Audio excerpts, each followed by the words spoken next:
Human heart. Human heart is a muscular four-chamber heart. The chambers are right atrium, right ventricle, left atrium and left ventricle. जो atriums होते हैं और atria they are comparatively smaller than ventricles. तो अब जो इसके chambers और इसके वाल्व्स वगैरह हैं वो हम ब्लड के फ्लो के डायरेक्शन में पढ़ेंगे. तो ब्लड सबसे पहले आता है वीना केवा से. Vena cava is a when.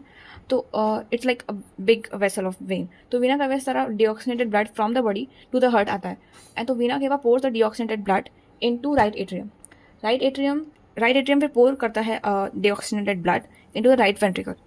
अब राइट एट्रियम और राइट वेंट्रिकल में एक वाल्व प्रेजेंट होता है. दैट वाल्व इज ट्राइकस्पिड या तो एट्रियोवेंट्रिकुलर वाल्व, एवी वाल्व. उसका काम ये है कि जब वेंट्रिकल सिस्टोल करे, वेंट्रिकल सिस्टोल मतलब जब वेंट्रिकल कॉन्ट्रैक्ट कर रहा है, बिकॉज वेंट्रिकल को फिर आगे पल्मोनरी आर्टरी में अपना ब्लड पोर करना है, तो उसके लिए जब वेंट्रिकल कॉन्ट्रैक्ट कर रहा हो तब ब्लड का back flow into the atrium ना हो जाए, क्योंकि हमें तो पल्मोनरी आर्टरी में शिफ्ट करना है ब्लड को, बट वो राइट एट्रियम में भी जा सकता है. इसलिए जो वाल्व्स होते हैं it prevents the back flow of blood into the atrium. तो ब्लड आया वेंट्रिकल में, एट्रिया और कॉन्ट्रैक्ट करेंगे तो बाकी जितना भी ब्लड है वो वेंट्रिकल में पोर डाउन जाएगा. फिर वेंट्रिकल से ये जा रहा है पल्मोनरी आर्टरी को ब्लड. तो पल्मोनरी आर्टरी के वाया वो जाएगा लंग्स में टू गेट ऑक्सीजनेटेड. तो राइट वेंट्रिकल करेगा पंप, और जब राइट वेंट्रिकल कॉन्ट्रैक्ट करेगा पल्मोनरी आर्टरी में जाएगा. This is the pulmonary trunk जो दो में डिवाइड हो रहा है. तो दोनों लंग्स में एक एक पल्मोनरी आर्टरी जाती है, and then pulmonary artery lungs में जाती है. लंग्स से बन जाती है पल्मोनरी वेन. अब जो ऑक्सीजन हुआ ब्लड है, ऑक्सीजनेटेड ब्लड है, from the lungs to the heart उसको वापस आना है. सो पल्मोनरी वेन उसको कैरी करती है from the lungs to the heart. It will pour the blood in left atrium. अब लेफ्ट एट्रियम में आया blood, then left atrium pour करेगा लेफ्ट वेंट्रिकल में ऑक्सीजनेटेड ब्लड. फिर लेफ्ट एट्रियम जितना भी है उतना कॉन्ट्रैक्ट करके जितना भी ब्लड बचा हुआ था वो भी लेफ्ट वेंट्रिकल में पोर डाउन कर देगा. यहाँ पे जो लेफ्ट एट्रियम और लेफ्ट वेंट्रिकल की जंक्शन पे होता है दैट इज़ बाइकस्पिड और माइट्रल वाल्व. हमने राइट एट्रियम राइट वेंट्रिकल में देखा था ट्राइकस्पिड वाल्व था, और यहाँ लेफ्ट एट्रियम लेफ्ट वेंट्रिकल में it's a bicuspid valve.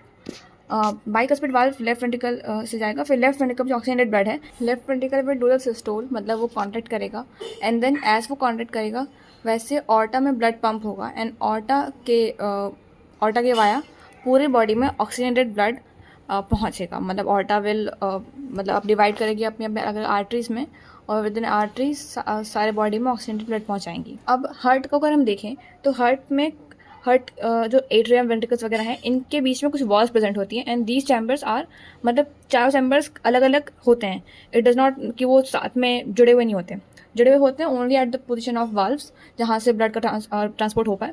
But कुछ वॉल्स जो हैं इनके बीच में विच आर की जो दो वेंट्रिकल्स के बीच में जो वॉल है उसको बोलते हैं इंटरवेंट्रिकुलर सेप्टा. इंटरवेंट्रिकुलर सेप्टा एक थिक मस्कुलर वॉल होती है जो वेंट्रिकल्स के बीच में होती है. अब वेंट्रिकल्स में थिक मस्कुलर क्यों है?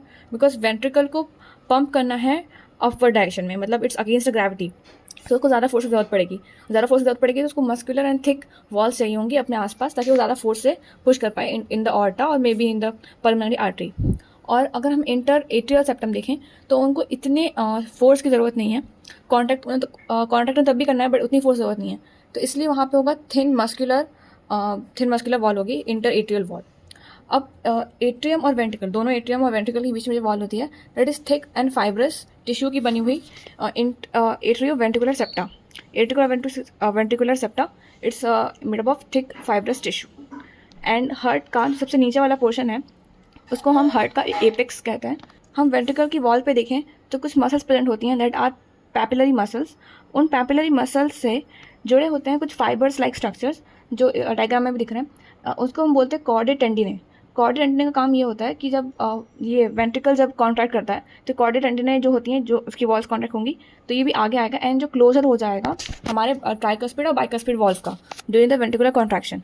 जब ये क्लोजर होगा तभी हम उसका बैक फ्लो प्रिवेंट कर पाएंगे, क्योंकि वाल्व्स तो बंद होंगे बट वाल्व्स बंद होने के लिए ये जो हमारी कॉर्डेड टेंडिने हैं वो हेल्प करती हैं in the closure of valve, and it prevents like directly indirectly वो बैक फ्लो प्रिवेंट करेंगी ड्यूरिंग द वेंट्रिकुलर सिस्टोल.